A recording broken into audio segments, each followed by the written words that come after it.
ಚಿನ್ನಸ್ವಾಮಿ ಸ್ಟೇಡಿಯಂನಲ್ಲಿ ಮುಂದಿನ ಐಪಿಎಲ್ ಉದ್ಘಾಟನೆ ಆಗಲಿದೆ. ಬೆಂಗಳೂರಲ್ಲೇ ಐಪಿಎಲ್ ಉದ್ಘಾಟನೆ ಕಾರ್ಯಕ್ರಮಕ್ಕೆ ತಯಾರಿಯನ್ನು ನಡೆಸಲಾಗ್ತಾ ಇದೆ. ಕರ್ನಾಟಕ ಕ್ರಿಕೆಟ್ ಮಂಡಳಿ ಅಧ್ಯಕ್ಷ ವೆಂಕಟೇಶ್ ಪ್ರಸಾದ್ ಸ್ಪಷ್ಟನೆ ಕೊಟ್ಟಿದ್ದಾರೆ. ಯಾಕಂದ್ರೆ ಆರ್ಸಿಬಿ ಕಾಲ್ತುಳಿತ ಪ್ರಕರಣಕ್ಕೆ ಸಂಬಂಧಪಟ್ಟಂತೆ 11 ಜನರು ಮೃತಪಟ್ಟಿರ್ತಾರೆ. ಅದಾದ ಮೇಲೆ ಸಿಎಂ ಹಾಗೆ ಡಿಸಿಎಂ ಒಂದಷ್ಟು ಸ್ಪಷ್ಟನೆಯನ್ನ ಕೊಡೋದಕ್ಕೆ ಮುಂದಾಗಿದ್ರು. ಜೊತೆಗೆ ಡಿಕೆಶಿ ಅವರು ಹೇಳಿದ್ರು, ಮುಂದಿನ ಐಪಿಎಲ್ ಕೂಡ ಚಿನ್ನಸ್ವಾಮಿ ಸ್ಟೇಡಿಯಂನಲ್ಲೇ ನಡೀಬೇಕು, ಇದು ನಮಗೆ ಗೌರವ ತರುವಂತಹ ಒಂದು ವಿಚಾರ, ಹಾಗಾಗಿ ನಾವು ಚರ್ಚೆಯನ್ನ ಮಾಡಿ ನಿರ್ಧಾರವನ್ನ ಕೈಗೊಳ್ತೀವಿ ಅಂತ ಹೇಳಿದ್ರು. ಕೊನೆಯದಾಗಿ ಈಗ ಬೆಂಗಳೂರಲ್ಲೇ ಐಪಿಎಲ್ ಉದ್ಘಾಟನೆ ಕಾರ್ಯಕ್ರಮಕ್ಕೆ ತಯಾರಿಯನ್ನ ಮಾಡಿಕೊಳ್ಳಲಾಗ್ತಾ ಇದೆ. ಆರ್ಸಿಬಿ ವಿಜಯೋತ್ಸವದ ಕಾಲ್ತುಳಿತದಿಂದ ಬಂದ್ ಆಗಿದ್ದಂತಹ ಸ್ಟೇಡಿಯಂ ಇದು. ಈಗ ರಾಜ್ಯ ಸರ್ಕಾರದಿಂದ ಒಪ್ಪಿಗೆ ಸಿಕ್ಕಿದೆ. ಬಿಸಿಸಿಐನಲ್ಲಿ ಚರ್ಚೆ ಆಗ್ತಾ ಇದೆ. ಶೀಘ್ರದಲ್ಲೇ ಐಪಿಎಲ್ ಉದ್ಘಾಟನೆ ದಿನಾಂಕ ಘೋಷಣೆ ಮಾಡ್ತೀವಿ ಅಂತ ಹೇಳಿ ಕೆಎಸ್ಸಿಎ ಅಧ್ಯಕ್ಷ ವೆಂಕಟೇಶ್ ಪ್ರಸಾದ್ ಸ್ಪಷ್ಟನೆ ಕೊಟ್ಟಿದ್ದಾರೆ. ಸಾಕಷ್ಟು ಅಭಿಮಾನಿಗಳಲ್ಲೂ ಆತಂಕ ಇತ್ತು. ಸೊ ನಮ್ಮ ರಾಜ್ಯದಲ್ಲಿ ಈ ಚಿನ್ನಸ್ವಾಮಿ ಸ್ಟೇಡಿಯಂನಲ್ಲಿ ಕ್ರಿಕೆಟ್ ನೋಡುವಂತಹ ಭಾಗ್ಯ ಸಿಗ್ತಾ ಇತ್ತು. ಆದರೆ ಈಗ ಸರ್ಕಾರ ಏನ್ ನಿರ್ಧಾರ ತೆಗೆದುಕೊಳ್ಳುತ್ತೋ ಅಥವಾ ಬೇರೆ ರಾಜ್ಯಗಳಲ್ಲಿ ಏನಾದರೂ ಏರ್ಪಡಿಸಿದ್ರೆ ಕಾರ್ಯಕ್ರಮವನ್ನ ನಾವು ಹೇಗೆ ಹೋಗಿ ನೋಡಬೇಕು ಅನ್ನುವಂತಹ ಆತಂಕ ಸಹಜವಾಗಿ ಅಭಿಮಾನಿಗಳಲ್ಲಿತ್ತು. ಯಾಕಂದ್ರೆ ಈ ಕಾಲ್ತುಳಿತ ವಿಜಯೋತ್ಸವದ ಸಂದರ್ಭದಲ್ಲಿ 11 ಮಂದಿ ಮೃತಪಟ್ಟಿರ್ತಾರಲ್ಲ, ಅದಾದ ಬಳಿಕ ರಾಜ್ಯ ಸರ್ಕಾರದ ಮೇಲೆ ಸಾಕಷ್ಟು ಆರೋಪಗಳು ಕೇಳಿ ಬಂದಿತ್ತು. ಅದಾದ ಮೇಲೆ ಸ್ಟೇಡಿಯಂ ಅನ್ನ ಕಂಪ್ಲೀಟ್ ಆಗಿ ಕ್ಲೋಸ್ ಮಾಡಬೇಕು. ಸೊ ಯಾಕಂದ್ರೆ ಅದರ ಕೆಪಾಸಿಟಿ ಕಡಿಮೆ ಇರೋದ್ರಿಂದ, ಸಾಕಷ್ಟು ಜನ ಸೇರೋದ್ರಿಂದ ಈ ರೀತಿಯಾದಂತಹ ಒಂದು ಸಮಸ್ಯೆಗಳು ಎದುರಾಗಬಹುದು ಅನ್ನುವಂತಹ ನಿಟ್ಟಿನಲ್ಲಿ ಚರ್ಚೆಗಳು ಆಗ್ತಾ ಇತ್ತು. ಇನ್ನು ಇದೇ ವಿಚಾರಕ್ಕೆ ಸಂಬಂಧಪಟ್ಟಂತೆ ಕೆಎಸ್ಸಿಎ ಅಧ್ಯಕ್ಷ ವೆಂಕಟೇಶ್ ಪ್ರಸಾದ್ ಮಾತನಾಡಿದ್ದಾರೆ, ನೋಡೋಣ.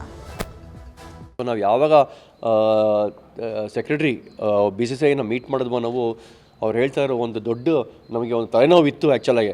ಯಾಕೆಂದರೆ RCB ಅವ್ರು ಚಾಂಪಿಯನ್ಸ್ ಆಗಿದ್ರು. ಜನರಲಿ ಏನಾಗುತ್ತೆ ಅಂದರೆ RCBನವರು ಗೆದ್ದಾಗ ಯಾರು ಗೆಲ್ತಾರೋ ಅವರ ಒಂದು ಮನೆ ಗ್ರೌಂಡ್ ಏನೋ ಹೋಮ್ ಗ್ರೌಂಡ್ನಲ್ಲೇ ನಡೆಸೋದು ಇದನ್ನು ಓಪನಿಂಗ್ ಸೆರೆಮನಿ ಎಲ್ಲ. ಸೊ ನೀವಾಗ ಏನು ಮಾಡೋದು ಅಂತ ಯೋಚನೆ ಮಾಡ್ತಾ ಇದ್ವಿ ನಾವು. ಸೊ ನೀವು ಹೋಗಿ ಈ ಥರ ಒಂದು ಗ್ರೀನ್ ಸಿಗ್ನಲ್ ತೊಗೊಂಬಂದಿರೋದ್ರಿಂದ ನಮಗೆ ಒಂಥರ ತಲೆನೋವು ಕಡಿಮೆ ಆಗಿದೆ ಅಂತಲೇ ಹೇಳಿದ್ದಾರೆ ಅವ್ರು ನಮಗೆ. ಸೊ ಹಾಗಾಗಿ ಒಂಥರ ಇದು ಖಂಡಿತ ಎಲ್ಲರಿಗೂ ಸಿಹಿ ಸುದ್ದಿ ಅಂತ ಹೇಳೋಕ್ಕೆ ಇಷ್ಟಪಡ್ತೀನಿ. ಎಲ್ಲರಿಗೂ ಅಂದರೆ ನಮ್ಮ ಕ್ರಿಕೆಟ್ ಫ್ಯಾನ್ಸ್ಗೆ ಮತ್ತು ಮೆಂಬರ್ಸ್ಗೆ, KSCA ಮೆಂಬರ್ಸ್ಗೆ, ಅವ್ರಿಗೆಲ್ಲ ಇದು ಒಂಥರ ಸಿಹಿ ಸುದ್ದಿ ಅಂತ ಹೇಳೋಕ್ಕೆ ಇಷ್ಟಪಡ್ತೀನಿ. ಸೊ ಹಂಗೆ ಹೇಳ್ತಾನೆ. ಸೊ ನಾವು ಈ ಬಗ್ಗೆ ಮತ್ತಷ್ಟು ಮಾಹಿತಿಯನ್ನು ಕೊಡ್ತಾರೆ ನಮ್ಮ ಪ್ರತಿನಿಧಿ ಮಂಜು ಆರ್ಯ. ಡೆಸ್ಕಿಂದ ನೇರ ಸಂಪರ್ಕದಲ್ಲಿ ಜಾಯ್ನ್ ಆಗಿದ್ದಾರೆ. ಮಂಜು ಆರ್ಯ, ಸಹಜವಾಗಿ RCBಯ ವಿಜಯೋತ್ಸವದ ಕಾಲ್ತುಳಿತ ದುರಂತ ಆದ್ಮೇಲಂತೂ ನಾವು ಕ್ರಿಕೆಟ್ ಮ್ಯಾಚ್ ಅನ್ನ ನೋಡ್ತೀವೋ ಇಲ್ವೋ ಅನ್ನುವಂತಹ ಒಂದು ಆತಂಕ ಅಭಿಮಾನಿಗಳಲ್ಲಿತ್ತು. ಸದ್ಯಕ್ಕೆ ಈಗ ರಾಜ್ಯ ಸರ್ಕಾರ ಗುಡ್ ನ್ಯೂಸ್ ಕೊಟ್ಟಂತೆ ಕಾಣಿಸ್ತಾ ಇದೆ. ಹಾಗಾಗಿ ಈಗ ಬೆಂಗಳೂರಿನಲ್ಲೇ IPL ಕಾರ್ಯಕ್ರಮ ನಡೆಯೋದ್ರಿಂದ ಸೊ ಏನೆಲ್ಲ ಷರತ್ತುಗಳನ್ನ ವಿಧಿಸಿ ಪರ್ಮಿಷನ್ಗಳನ್ನ ಕೊಡಲಾಗಿದೆ, ಸೊ ಏನೆಲ್ಲ ಚರ್ಚೆಗಳು ಆಯಿತು? ಚೈತ್ರ, ಜೂನ್ 11ನೇ ತಾರೀಕಿನಂದು ಚಿನ್ನಸ್ವಾಮಿ ಸ್ಟೇಡಿಯಂ ಬಳಿ ವಿಜಯೋತ್ಸವ ಸಂದರ್ಭದಲ್ಲಿ ಕಾಲ್ತುಳಿತ ಆಗಿ 11 ಜನ ಸಾವನ್ನಪ್ಪಿದ್ರು. ಇದಾದಂತಹ ಬಳಿಕ ಚಿನ್ನಸ್ವಾಮಿಯಲ್ಲಿ ಯಾವುದೇ ರೀತಿಯಂಥ ಪಂದ್ಯಗಳು ಆಡದಂತೆ BCCI ಕೂಡ ಅಷ್ಟೇ ಒಂದು ಆದೇಶವನ್ನು ಕೊಟ್ಟಿತ್ತು.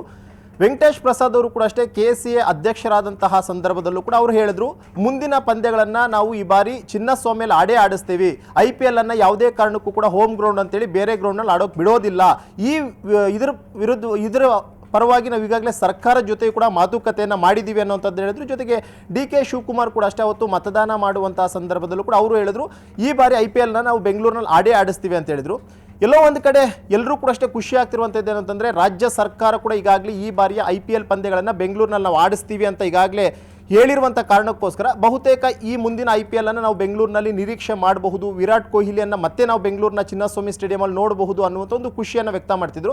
ಇವತ್ತು ಕೂಡ ಅಷ್ಟೇ KSCA ಅಧ್ಯಕ್ಷರಾದಂಥ ವೆಂಕಟೇಶ್ ಪ್ರಸಾದ್ ಅವರು ಕೂಡ ಅಷ್ಟೇ ಮೈಸೂರಿನಲ್ಲಿ ಮಾತನಾಡುವಂಥ ಸಂದರ್ಭದಲ್ಲಿ ಸರ್ಕಾರ ಕೂಡ ಈಗಾಗಲೇ ಗ್ರೀನ್ ಸಿಗ್ನಲನ್ನು ಕೊಟ್ಟಿದೆ. ಈ ಬಾರಿ ನಾವು ಹೋಮ್ ಗ್ರೌಂಡ್ ಅಂತೇಳಿ RCBಗೆ ಚಿನ್ನಸ್ವಾಮಿಯನ್ನು ಪ್ರಿಫರ್ ಮಾಡ್ತಾ ಇದ್ದೀವಿ. ಜೊತೆಗೆ ಇನಾಗ್ರೇಷನ್ ಪಂದ್ಯಗಳನ್ನು ಕೂಡ ಅಷ್ಟೇ ನಾವು ಚಿನ್ನಸ್ವಾಮಿಯಲ್ಲಿ ಆಡೋದಕ್ಕೆ ಈಗಾಗಲೇ BCCI ಜೊತೆಯೂ ಕೂಡ ಮಾತುಕತೆಯನ್ನು ಮಾಡ್ತಾ ಇದ್ದೀವಿ ಅನ್ನೋಂಥ ಒಂದು ಮಾತನ್ನು ಹೇಳಿದ್ದಾರೆ.